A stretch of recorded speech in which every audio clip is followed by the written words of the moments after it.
What's good with YouTube? You already know. Big Flocka with a convict's perspective, and I'm gonna smash, dash, slide on through that little bit of energy. Please hit the like, subscribe, comment, do all those things to help support this channel, and hit that bell notification for future fire content. Now I'm gonna get straight to it, man. As you can tell by the title and thumbnail, there's been basically a new, pretty much expectation and procedure that's happened at places like High Desert, Surenos Valley, Corcoran. All these locations where you have Nortenos, Surenos, and Paisas. And it's a mutual understanding. And basically what it is, when it comes to any race development, Raza conflict, the Surenos, Paisas, and Nortenos have an agreement to where they jump for each other.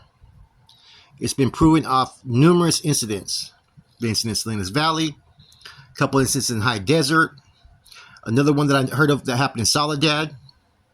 All kinds of stuff, right, have occurred to where, especially with the integration of, actives and inactives, this agreement to them, they feel is needed, right? And with the direction that so many other groups are going nowadays, right, to where it's more of a race thing than it is a gang thing, it kind of makes a little bit more sense. Now, it's not to bash the relationships that the whites have with the Surenos and their history, or the Nortenos have with the Africanos. All it is just more of a clear understanding that there's a respectable agreement and understanding that they are all Raza. And instead of being on these yards always at each other's necks and going to get out in war and conflict, each side can do their own pretty much their own business and dealings and handlings. But when it comes down to it, it should always be a race thing. And that's kind of different, man. And I kind of seen everything going in that direction previously before I paroled. And when I was in Corcoran Shoelass, right, we had a policy that had changed like 2 times. And I've been there to Corcoran like 3 different times. And that policy was that if your door cracked open and there was an inactive Sureno, inactive white, inactive Norteño, inactive black, whatever it may be, we would engage in battle. And that was something new. Because before, we never used to take action towards... And I say we, I'm talking what I used to be. We used to never take action for another group's trash, conflict, or issue. And so, but I started to see that those relationships were changing, and there was a whole different mindset. And I think a lot of people's, communications, their dealings, and their interactions with people who used to be traditionally opposition started to change. And see, I think those cages in Corcoran had a lot to do with it. Going to yard, being out there for 4 to 5 hours, talking to your vecino. And your vecino in Corcoran, when you were in the shoe, it could be anybody that could be right across from you, right? Your neighbors to your side are always going to be the neighbors who decide to go to yard. That's going to be every yard you go to. But the ones that may be in front of you on the other side, that could be anybody. And you start to have a little bit of relationships and rapports and just talking to individuals. And you start to see like there's a lot more similarities than differences. And we're not talking about the gang thing, the culture, or anything. We're talking about just the streets in general and how we all grew up, growing up in the hood. You know what I'm saying? Growing up in the barrio, whatever it may be. Similarities to music, women, going out there cruising, doing the things that we all used to do when we used to gangbang as youngsters. And you start to have a different type of outlook. I know I did, personally. I used to have, my vecinos were fucking from 18th Street, from Pico, from fucking Winter Gardens, from fucking Pomona, all these different hoods. And they were good individuals as men. Fuck the gangbanging shit. I was looking at them as a man. So when I hear this policy, it's, in some senses, you could say it's a surprise. But then in a lot of other instances, it's not. Because those relationships were already starting to change. Because the mindset when a lot of people were in those shoes was this. A lot of us were in those shoes for like 3 years, 10 years, 12, 15 years, decades, right? It's a community. It's a neighborhood. And if you want to have a mutual common courtesy in that neighborhood that you live in, right? So instead of having conflict and arguments and funk, it's much easier to have respect, understanding. And those are how those relationships started to build. So it was no surprise when all these changes happened. Now, don't get me wrong. There's places where when you get to the shoe, where it was all out, get out back in the days, where nobody was talking, everybody was ready to get off. But a lot of the validated blocks, it started to change a little bit, especially with the leadership going all to the short corridor, which around 2006 they started transferring all the high-ranking individuals of these prison gangs to D1 through D4. And see, that's when the ideas started getting thrown around about the end-all hostilities and whatnot. And see, there was already before in the past, as we already know, with Black Jess and Old Man Rafa, there was already discussions about people trying to come to a truce or a peace agreement. And see, the end-all hostilities was written in a basically in like a contract to where it's basically, to me, it looks like a fucking peace agreement, but without saying it. It's basically saying that we're not going to be at each other's necks. We're not here to go to war. We're here to go out there to these prison yards and be on the main line and be able to function without having issues. And we'll try to deal with each other whenever there is an issue, which was a big step forward compared to what's been going on for like 40, 50 years. You got to remember, in my teachings, when I was taught, we were taught that we were not supposed to walk no yards with no MA members, no ABs. Therefore, they were our number one enemies. Besides our number one enemies was always the correctional officers and staff, right? Then our own trash. And then after that, it would be the MA and AB. And after that would be all the little sub-factions, NLR, SSG, Surenos, and whatnot.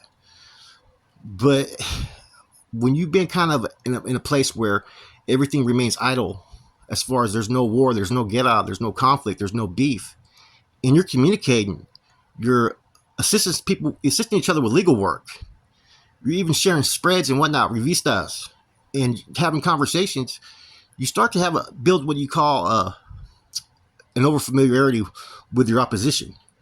Therefore, a relationship starts to fucking brew that you're not even expecting. So what's going on these main lines today is something that I never thought would happen.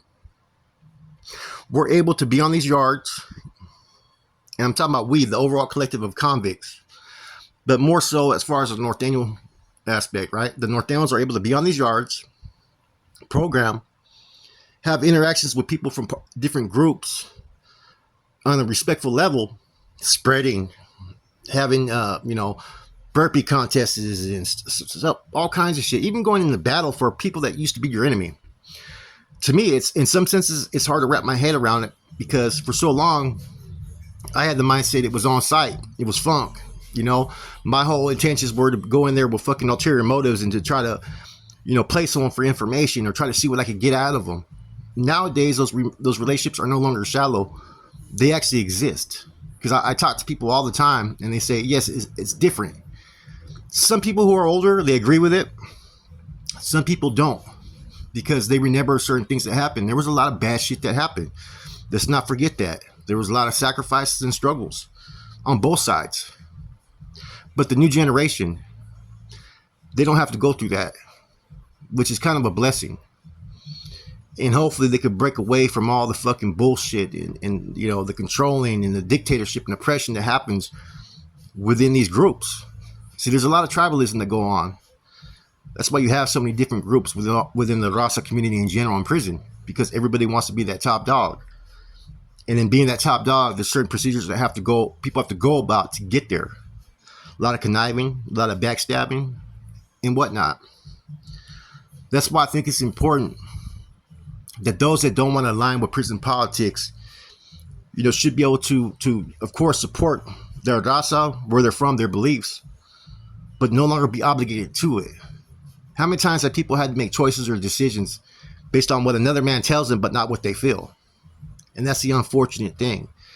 If these prison organizations want to politic against each other, within, internally, or with other groups, that should fall upon them.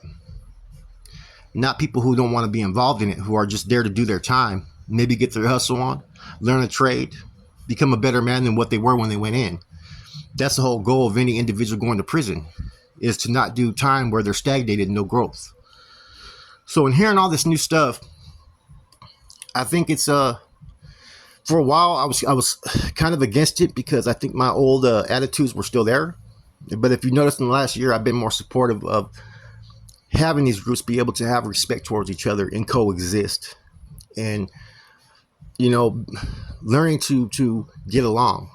And I think that is a big plus for people who are coming home to the streets, to hopefully set the set the bar for the youngsters out there in the streets that, man, you know, that gang life isn't worth it.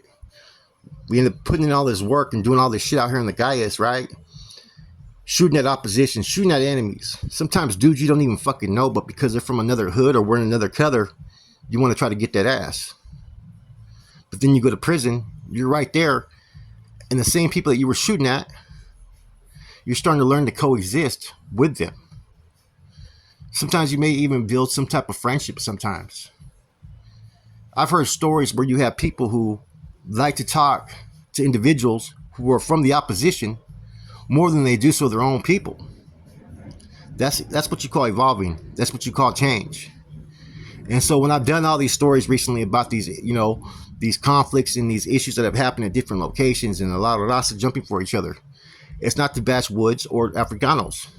I hope all convicts are able to get along and be able to coexist. But it's good to see that there finally being some type of change to where there's no more fucking warring factions. There's no more people fucking trying to compete. And if we could stop the little fucking competition that you see, like even on these YouTube comments, you start seeing people try to gangbang from time to time. And I stand by this, what I'm about to say next. As long as there is titles associated to individuals, Norte, Sur, there's never going to be no form of true unity. But can they get along? Yes. I think everybody's making a step in the right direction. But those titles are going to be the thing that hold people down. Because even on this YouTube stuff, right, you see different channels who, based upon the fact of, you know, where they're from, they think that they're on a pedestal different than where other people are from. So you get rid of those titles. Therefore, that's the only time you're going to really be able to see any true Raza unity. Just some food for you guys to stop, man. And I think it's kind of interesting that they have this procedure. You know, and the only ones that are pretty much going against it right now are the Bulldogs. The Bulldogs are doing their own thing. Well, that's another day for another topic. Will the Bulldogs ever be accepted by the other Raza groups? At the current moment, no. With that said, though, some food for thought. I hope you guys have a positive day. Stay blessed. Keep on striving. I'm out.